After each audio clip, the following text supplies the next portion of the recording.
Okay, good morning, everybody. Thank you for joining our latest webinar from Mimecast. My name is Richard Meek. I'm the marketing manager here at Cobweb. Today we're going to be talking about internal users and are they the biggest threat? Are they our human firewall? I know that some of you may have previously attended our other webinars in this series, so email, the state of security, and ransomware. So if anyone has missed those at all and would like a copy of the recording, please drop your name or email in the chat or email marketing@cobweb.com. Today, David's going to be taking us through the presentation. It is recorded. You will receive a copy of the recording afterwards. Any questions, please put in the chat and we'll either address them at the time or at the end. And there'll be a Q&A session at the end. So I'm going to pass over to David now to crack on with the presentation. Fantastic. Thank you, Richard, and good morning, everybody, and thanks for joining today's session. And of course, to anyone that has joined any of the two sessions that we've run over the last couple of months, then welcome back and good to speak to you all again. For anyone that hasn't, my name is David Tweedale. I'm a senior channel manager here at Mimecast, and my role is to work with our strategic managed service providers, of which Cobweb is one, and in fact, our largest and most successful UK managed service provider. And as Richard mentioned, today we're going to focus really on internal users, and the questions that we're going to be asking throughout the next sort of 25 to 30 minutes is, are internal users the biggest threat to our organization, and in what ways actually do they represent a threat from within?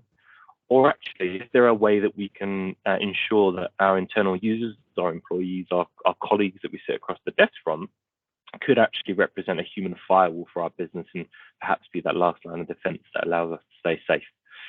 So they're the two things that we'll focus on today's session. But to kick off with, when we speak to most new customers about Mimecast and who we are, generally the people's first reaction is that we do email security, and this is absolutely true. Email security is the central tenet of our proposition, and our value prop is essentially to stop bad things happening to good organizations. And typically that starts with protecting their email environments because, as we know, 94% of successful IT breaches generally will start off with an email-based attack. However, if we think more broadly, what do most of us mean when we say email security, or in fact, security in general? Generally, we tend to think about this concept of something from outside of our organization penetrating through our perimeter defenses to compromise what's from within. And that's not really just an IT thing, is it? Security at home is the gate at the bottom of the garden, or the lock on the alarm system that's by the door, and that aims to stop somebody getting into our home from outside. Security at a nightclub is the bouncer that stands at the doorway and stops naughty people from the outside getting into the nightclub. So this traditional perception of security at being this perimeter-based technology or this perimeter-based defense is what Mimecast refers to as Zone 1. In something we call our Email Security 3.0 framework, which may be terminology that you've seen from us before. And Zone 1 is, of course, extremely important, but actually it's the thing that we all realize that we have to do as a bare minimum, but isn't necessarily enough. And we really understand that, and I think it's really important that we present that message today. Because actually we also have to think about other risks that are around our business, and one of those is the risks that are from within. Risks that are already within our walls, inside of our network or your network and your organization. And first and foremost, at the forefront of that risk is our internal users. It's really important that we recognize that actually internal users are potentially in a privileged position to actually compromise our business from the inside. So this is what we call Zone 2. And then finally, we're not going to speak about it too much today, but we have risks beyond your perimeter. Certainly a lot of modern day threats, and we'll talk about this in later webinars or events that you see from us on Cobweb, I'm sure. Lots of modern day threats are actually compromising a business without even going near its traditional perimeter or anywhere near its end users, and that's what we call Zone 3. The important thing, though, is recognizing that if we are going to have what we call a pervasive approach to email security, a really robust way of protecting ourselves from modern day threats, as opposed to just having that perimeter-based perception, putting the lock on the front door, then it's really important that we recognize we need these multi-layer technologies and these different zones of protection to keep our business safe. And in today's session, we're really going to focus on that middle one, Zone 2, inside your network and organization.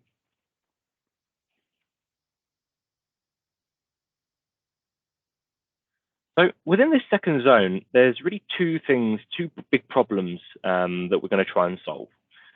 One is that actually most organizations, while they have pretty good ways of making sure that they can keep the business safe from external threats, most organizations have a very, very limited understanding of what's being sent between internal users, and very, very few technologies in place to ensure that stuff that is being sent between your colleagues and the people that you sit across the desk from is definitely safe, secure, and not going to compromise your business. And there's actually several use cases in which, despite good perimeter security, an infection or malicious action could laterally spread across your organization between your internal users and create a significant challenge for your business.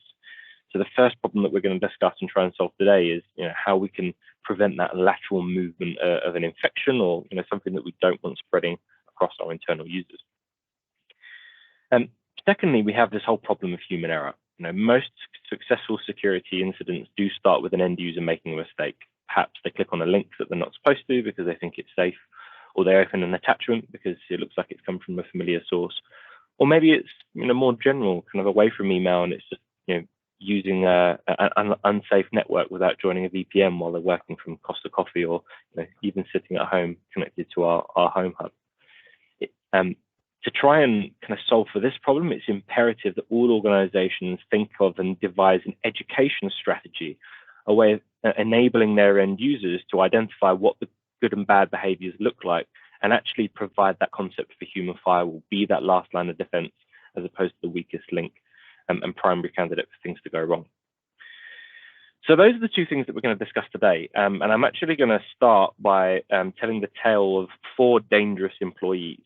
And as I do this, I want you to think about your own organization, because I'm sure as I'm talking through the 4 different stories of the 4 different use cases that we're going to cover in the next 10 or 15 minutes, you'll be able to think of individuals within your own business that actually may well fall in any of these 4 different use cases or categories of internal user.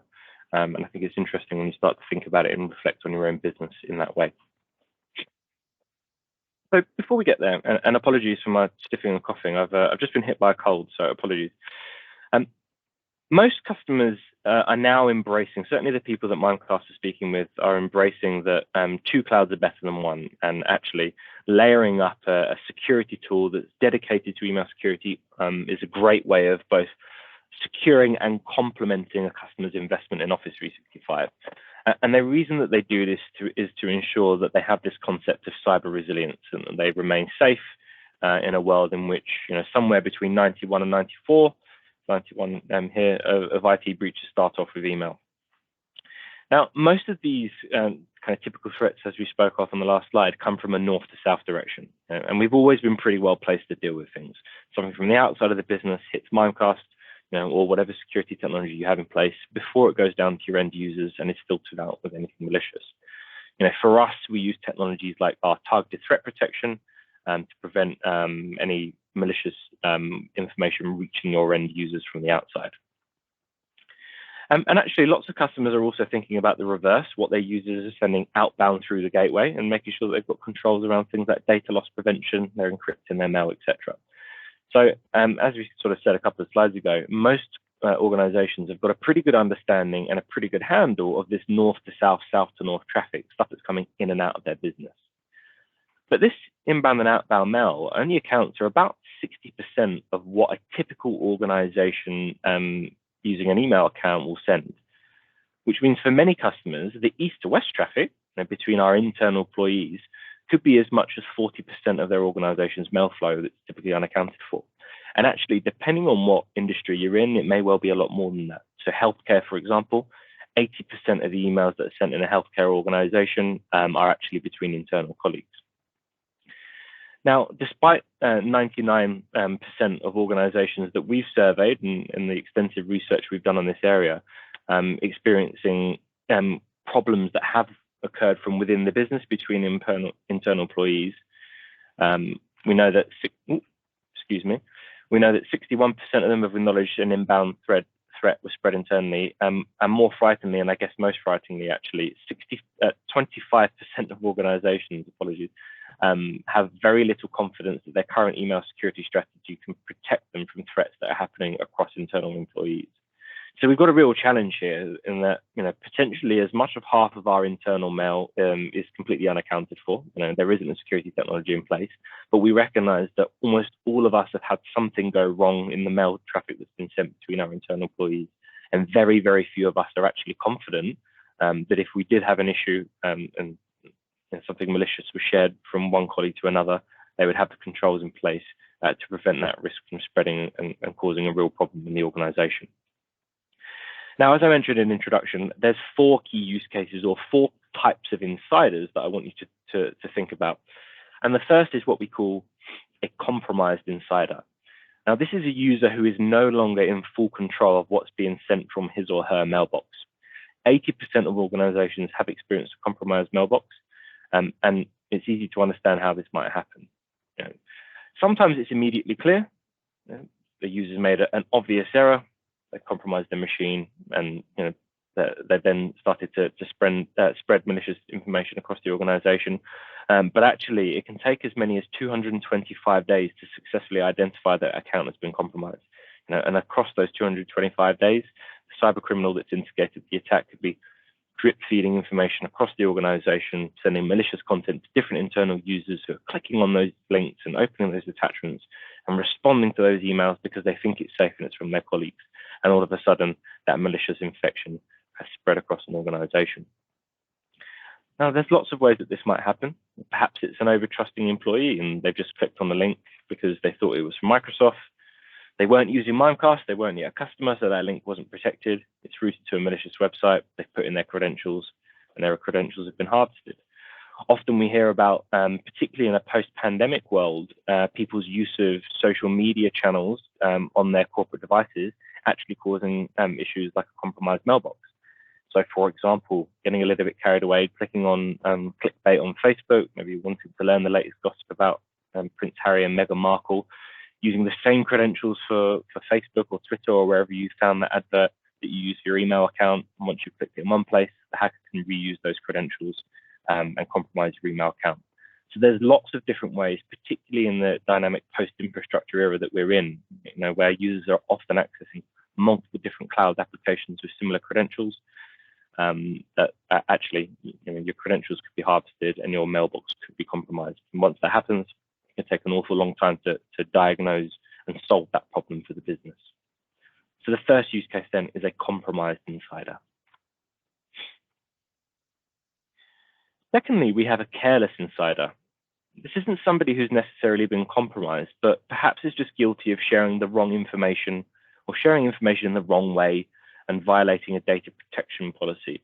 So much like DLP, as we spoke about earlier, is about making sure that we don't accidentally send out information that we don't want to leave our business. It's often the case that actually we don't want internal users sending information about certain topics or certain projects or certain discussions between themselves. And 88% of businesses have experienced this. And actually, interestingly, nearly a third of these cases, it's a C-level exec who's caused an internal leak. Now, there are lots of ways that this could happen as well. And sometimes it's just a case of poor practice. Maybe using Gmail or Dropbox to share large attachments with sensitive data, failing to do so in a secure way. As I said earlier, it may be sending and receiving emails, not using the VPN or something like that. Or maybe it's just because of basic human error. Imagine that we've got an overworked employee who's just made a mistake. Perhaps he's a finance manager. He's looking after the sales organization's targets and compensation plans for the next financial year. And he's got 2 Excel sheets. One has targets and the other has targets, commission percentages and OTEs. And his job is to attach the one that just has the targets, distribute it across the sales managers and the salespeople so everybody can see their targets for the year. But he attaches the wrong one. And all of a sudden, he shared everybody's commissions and OTEs with all the rest of it. Very quickly, we could have a massive problem. As another example, many of you may have seen, we released the news yesterday that Mimecast has been acquired and we've now returned to being a private company. And obviously, this is something that's would have been discussed for many months, potentially years by the board and the executives at Mimecast. It would be very inappropriate if our CEO accidentally shared information about this acquisition with, say, me and the sales team, who really shouldn't or doesn't need to have privileged access to that information. So it's really, really important that, as well as thinking about the risk of infection spreading, we also make sure that we've got visibility and control of what information our internal users are sending to one another, and we've got policies in place to restrict if there is something that perhaps the CEO shouldn't be sharing with the receptionist or a salesperson or somebody within the business. So that's our second example. Now, if this does happen in a typical email environment, say Peter Bauer, my CEO, did send me something that he wasn't supposed to, there's very little that he can do about it. He could probably just ask me to delete it and trust that I won't share it with anyone else, perhaps ask me to sign an NDA to give him that legal backing. Or he can hope that I haven't opened it yet and ask IT to do some PowerShell scripting, and they could spend hours trying to figure out how to backtrack and remove that email. But ultimately, certainly with the case of internal emails as well, once something has been sent, it's very difficult to revert that message. We've all seen what people do if there's a recall message externally. It's an even bigger problem internally. So a careless insider can provide quite a unique concoction of problems for an organization. Thirdly, we have a malicious insider, and this is somebody that's deliberately trying to do harm to the business. Excuse me. Now, usually when I talk about a malicious insider, what most customers say is, that's crazy. We all trust our colleagues, we all trust our friends in the office. I can't think of anybody that would deliberately want to harm us. But actually, across the segment of the customer base that we've done this research on, a staggering 70% of organizations have experienced a problem of a troublesome malicious employee. And it isn't really a stretch to think about how this might happen. We might have a disgruntled colleague who's a bit overworked and underpaid and decides to resign. And actually, this is a story, a real story from one of my previous roles at Mimecast, where I was working in our end user sales team. I was working with a customer, and they had a user that fit that profile, and she decided that she was ready to leave the business. But before she left, she wanted to make a statement of intent and kind of leave a bit of a mess behind her. Now, what she did was actually type out an email and send it to all of her colleagues, asking them to donate to her marathon run as a bit of a leaving present for her, and of course, for the charity that she said that she was supporting. Included in that email was a URL link to what looked like a Just Giving page. She sent it round. There was an organization of, I think, about 70 people, something like that. And most of them clicked on it. They all knew her really well. She was very popular. They all wanted to support a charity, etc. Actually, it was a malicious URL link because it hadn't passed through their email security gateway, because, as I said earlier, internal traffic is generally unmonitored by most organizations and most security technologies. It wasn't picked up that actually this was a malicious URL link. A lot of them were home workers, so they didn't have the protection of things like, a strong web security solution and the like. So actually, everybody that clicked on that link had their desktop compromised. It completely shut down the corporate network, and it took that organization about 2.5 weeks to recover from that incident and get everybody's laptops and data restored to the point in time in which they were safe. A really, really difficult task to try and figure out where the fire started and then roll back from that point. So it's very easy to conceive actually how somebody from within is in a very, very privileged position to compromise us if they want to, and they've got the time and the ability to do so. So that's our third use case, a malicious insider. Finally, we have an abusive insider. Now, this is somebody that's actually just violating a code of ethics, really, by the way that they communicate with their colleagues. Now, it might just be a sales manager who's struggling to motivate their team positively, so they try the Wolf of Wall Street approach. They're swearing and using as many expletives as possible to try and inspire their team into action. Now, the problem that the organization might have is that maybe a couple of their team grow quite sensitive to this treatment from their manager. They've had enough, they choose to leave, and the business will probably never really understand why that employee had become unhappy in the business. At best case, when they do their exit interview, maybe not at all. But actually, it's really, really important that if we do have internal users abusing each other or misusing their internal email platform in this way, that the business has visibility of this. Again, we can do this inbound. You could restrict one of your customers from swearing at you and that email entering your organization. And it's really, really important that we have the same control. So that's our fourth use case, an abusive insider. And hopefully, as I've been talking through these stories, if you don't necessarily think of somebody within your business, you can certainly conceive of different ways that somebody might have found themselves falling into one of these four buckets. We've got four use cases that are perfectly believable, really. And these are stories that are happening all the time. So what do we do about it? That's the most important part of this presentation. Well, Mimecast are in a quite unique position because actually, as well as being a security vendor and email security solution, as we spoke about earlier, we also have a background in email archiving. And what that means is actually we journal and we archive a lot of our customers' internal mail. And to do that, we use something that's called a journal connector. And essentially what that will do is look at email that you send to a colleague and push that upwards. Now, what we decided to do is actually use the fact that for archiving customers, we're already doing that, but actually use that journal connector as a security tool instead of an archiving tool. So what we can do is if you send an email to one of your colleagues, Mimecast will journal a version of the email up, put it through the same kind of analysis that it would do for an internal email. So, excuse me. So we'll look at things like, is it safe? Are there malicious URL links? Are there weaponized attachments? Is there bad language in here? Is this referring to an acquisition that we don't want colleagues speaking about? Any number of policies that you could set up, much like you would do for inbound mail. And if we notice that actually a policy has been violated and two internal users communicated in a way with each other that they shouldn't, we can then remediate that email. So the example I used earlier when we were doing a run through of this presentation is if Richard, who's presenting this webinar with me, if he decided that he wanted to send something abusive to Becky, who's been supporting us in bringing this webinar to life, then the email will go into Becky's inbox. Mimecast would recognize via the journal connector that there was something malicious there, strip it out of her inbox and remove the risk for her. Now, what's really important here is that this is completely changing the game and changing the understanding that you as a customer can have about email. As we talked about earlier, something like 60% of the email that you send is from outside coming in, which means that nearly half of the emails that you're sending are currently completely unmonitored. But by using the Zone 2 technologies within the Mimecast stack, as a customer, you can now have 100% visibility of email. You can have the same visibility and control of what's being sent between internal users as you can do, but what's being sent in and out of your business. And that's giving you a much, much more secure and robust protection of your business and putting you on that path through a pervasive approach to email security. Cool. So that's our first risk, and there's some information, hopefully that was useful, about how we can prevent the lateral spread of an infection or malicious use of email internally.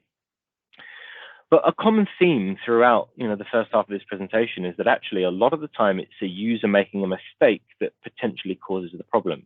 With a compromised insider, a careless insider, certainly in those two buckets, it's users just making errors that they may not have even known about that actually has compromised the business. So the second thing that we want to focus on today is how do we change the game so our end users are no longer the biggest risk to our business, but actually potentially become a human firewall for us. Because the reality is, there are so many statistics that you can read that demonstrate that users are generally the biggest risk to an organization. Depending on who you are, something like 90 to 95% of IT breaches are going to involve human error. And think about it, we used some examples earlier. Phishing, a really common way of compromising a business, is to do with a user clicking on a link and opening an attachment. Data loss, or data being shared to the wrong person, is often because a user has misaddressed an email or trusted the wrong source. Even most robberies, if you take it outside of the email security domain, most robberies involve a user forgetting to lock their car door. So human error is absolutely intrinsic to the problems in security generally, as well as within IT and email. But a really important thing to realize is that not all breaches come from attacks. Only 10% of incidents reported to the ICO are phishing related. The vast majority of things that go wrong for an organization and that need to be reported to the ICO are actually accidental and completely avoidable. The 4 reasons on your screen actually make up 55% of the 13,000 incidents that were reported over the last 15 months. Inadvertent disclosure, people emailing the wrong contact or sending letters and faxes to the wrong people. That's always been the main cause for an incident, certainly with regards to data loss. And looking at this data shows you that the vast majority of things that can go wrong for an organization aren't necessarily cybersecurity related. They're hard to quantify in terms of costs, but I think it's fairly obvious to see how some of these could be incredibly damaging to the business. Now, the reason why people continue to make mistakes they're not supposed to is simply because they're unaware. And I think most of us on this call, and certainly most of the customers that we're speaking to, recognize that we have to do something to try and minimize user error, to cut out cyber threats, as well as the non-cyber related incidents, such as on the slide I just showed you. we have to try and do something that's going to turn our biggest risk into the organization into the biggest asset by reducing the mistakes that people make and enabling users to become that human firewall, that last line of defense. The problem, though, is that despite huge investment in security awareness training, employees are just unenthusiastic about it. Most of us see cybersecurity awareness training as an expensive chore to implement if you're the people in the business that are going to be implementing these strategies, and certainly as something that's boring and miserable for the users that are consuming it. And that creates a multiplier effect of problems, really, because if we have this perception of training as something that's boring, dreaded, feared, or ignored, it's obvious what happens. We don't pay attention. Because we're not paying attention, we don't tend to learn. And because we learn, we don't care. And we have this dismissive attitude towards security as something that the business should sort out and not something that I should take responsibility for as an end user. And because of that, again, we go back to the start. I pay even less attention. I learn even less. My attitude worsens. So it's a kind of a really vicious cycle, a multiplier of bad things if we don't get this thing right. So the question to ask then is, how do we deliver awareness training in a way that's impactful? It's going to help keep our business safe, which is obviously priority number one, and help create the right culture across our end users so they're actually in a position to support our business. Because the problem that we face with awareness training isn't that we need to tell people the right thing to do, and that's really, really difficult. It's actually just getting them to implementing it and modify their behavior and have the right attitude to do so. And we think that the way to do this is just changing the culture around security awareness training, changing the way that people present what awareness training is. Because most of us have probably sat through security awareness training. Generally, they're long sessions, maybe annual or biannual, perhaps in a classroom with IT, or maybe using third-party software services. They're often extremely technical, extremely theoretical. They're not practical. They're not presented in a day-to-day fashion.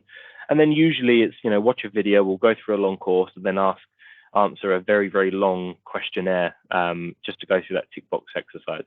And most of us become very disengaged. If we complete the quiz at all, we just do it as quickly as possible, or maybe do the test 10 times, just randomly ticking boxes until we get an appropriate pass grade. And we need to change that. And for us, it's to do with three things. It's communication, it's engagement, and it's retention. Now, the retention piece is really, really key here. Getting people bought into the vision of security awareness training and then acting on it. The most basic training is read and hear, meaning that users will only retain 20% of the message. More advanced video training may get this to 30%. And if you fail to look through this, then the lens of a successful criteria, then unfortunately you will suffer. But for Mimecast awareness training, we've tried to build it with this in mind. We understand that actually most training is going to be lost, particularly if it's long, particularly if it's arduous, and particularly if it's not done very regularly. So our attempt is to deliver short, sharp, impactful training sessions on a very regular basis. They're very short, they're engaging, presented regularly to try and keep 70% plus of what's being delivered in our users' mind, rather than most of it being lost because of the way that it's presented. Now, part of the way that we do that is by making it engaging and using humor. We tend to remember things more when they're funny. So the content that Mimecast has created with our awareness training platform is based on typical American sitcom humor. So an awareness, if you're using our awareness training service, you'll know this. You'll receive a short bulletin video, 2 to 3 minutes, that are delivered once a month, generally around an important topic, but delivered in a really funny way. And then you're asked one question, and if you pass that question, great, you get a thumbs up. And if not, you're given the right answer, you're given a little bit of information to elaborate on that, and then you can carry on with your day.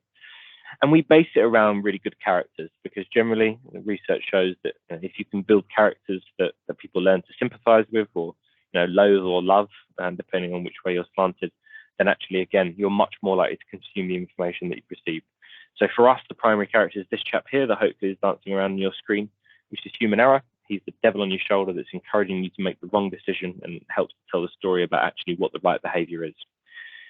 So hopefully, Richard, you'll keep me honest if audio doesn't work or this video doesn't present properly. But I'm going to show you a 2.5-minute video which just demonstrates what our awareness training looks like, and one of the videos that actually our customers will have seen before. So Richard, hopefully you can let me know if this works. Will do. Douglas, Can you even imagine the possibilities? This is big for us, Mom. Really big. Do we even want to know? Everybody needs to know. We just found an amazing deal on an air fryer. I'm buying if you're frying. Shopping from your work computer? Black Friday, Cyber Monday, 'tis the season for amazing deals. And the season for hackers to prey on shoppers?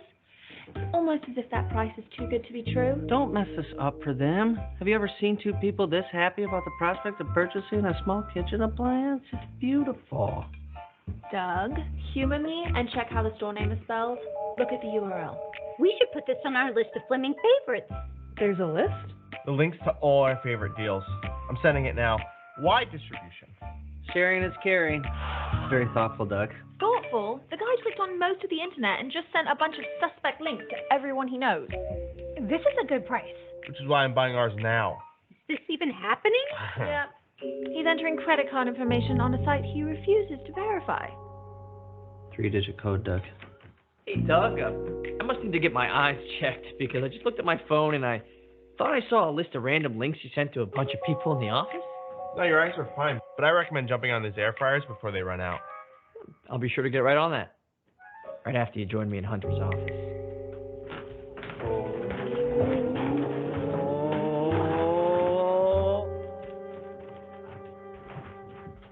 Should I go with him? He'll be fine. He gets called in there a lot. I noticed IT guy didn't get an Evelyn hat. And he's not likely to get one. I didn't care for his tone. Hey, if I didn't know any better, I'd say I was in some sort of trouble. You do know better, Doug. And you're definitely in trouble. How many people did you send this to? I'm guessing more than you would have preferred. Doug, in your list of Fleming favorites, great name, by the way, there were links to 3 questionable sites. And that was at first glance. I'm guessing there were more. That's a pretty safe bet. Just want to share the savings we were finding. And potentially viruses buried in bad links. There's no bad links. Some links are better than others. Doug, hackers are swarming this time of year. Yeah, they are. And do you know how easy it is to create a page that looks exactly like a real shopping site?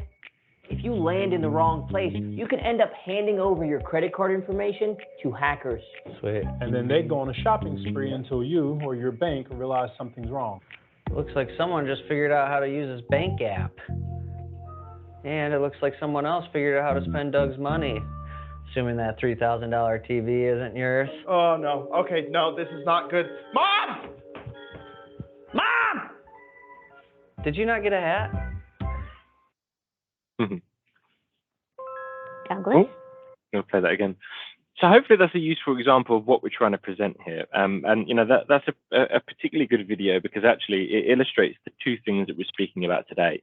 You know, the reason that organization was furious with Doug was because, you know, his personal browsing led to him spreading malicious content across the organization. And, you know, from the sounds of it, that business didn't have a way of actually preventing those things being sent to their users' inboxes.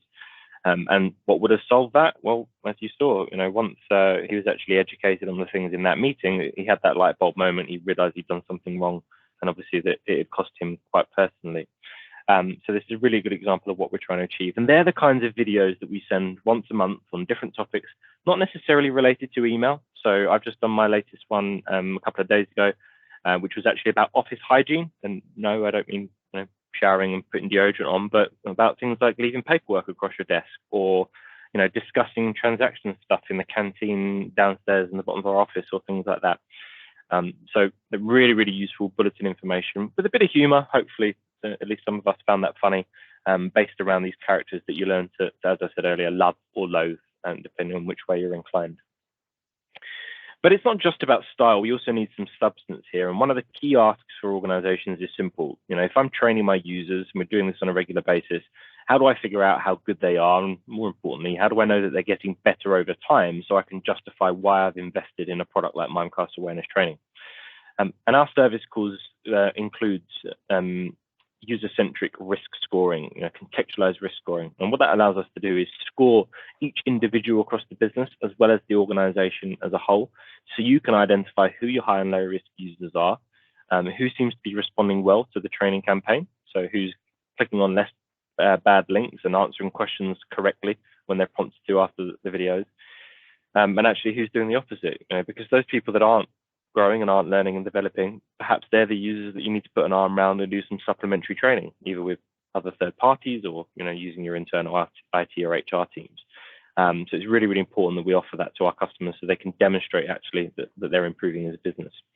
And it also allows you to compare different teams and actually compare yourself with different organizations in the same industry. So, if you were interested to see how good your users were compared to compared to the industry standard, then we can provide that information too, because of the amount of data that we've got and the amount of customers that we have that are using that service. So it's really, really useful. The second thing that customers often ask us for is phishing simulation. I suppose in many ways, phishing simulation is the best way to kind of put proof in the pudding, right? We run a phishing simulation across all of our users, see who clicks on what, and therefore we know whether our training is working or not. And Mimecast does this actually, and now we use a service which we call SafePhish to do that really differently to many of the other services that are out there in the marketplace. Now, generally, phishing simulation involves an IT admin creating something that looks like a fake phishing, looks like a phishing email. You can download some off the internet, you can use templates or just build one yourself, and then sending it to users and seeing if it works. But ultimately, templates are okay, but users generally are savvy enough to know when it hasn't been put together and it hasn't got the sophistication of a real phishing attack. But because Mimecast is at the gateway, as we spoke about earlier, because for most customers, we're actually consuming all of their inbound mail and keeping that safe, what you can do is repurpose a real phishing email that's come into your business and actually repurpose that as a phish testing email that you can send again later. So you could see how many people clicked on it when it first came into the business legitimately from a cyber criminal that was trying to compromise you. You can do 6 months of campaigning and then maybe send that same email down to the users and see if any more or less people click on it. So it's a really, really useful and modern way of doing that phish testing piece. And you can see from the screen in front of you that actually, it really does work. If you look at the data here is actually from the first half of 2020. I've deliberately used that data because actually it related to the pandemic, and something I spoke about in previous webinars was how the pandemic saw a massive increase in cyber attacks.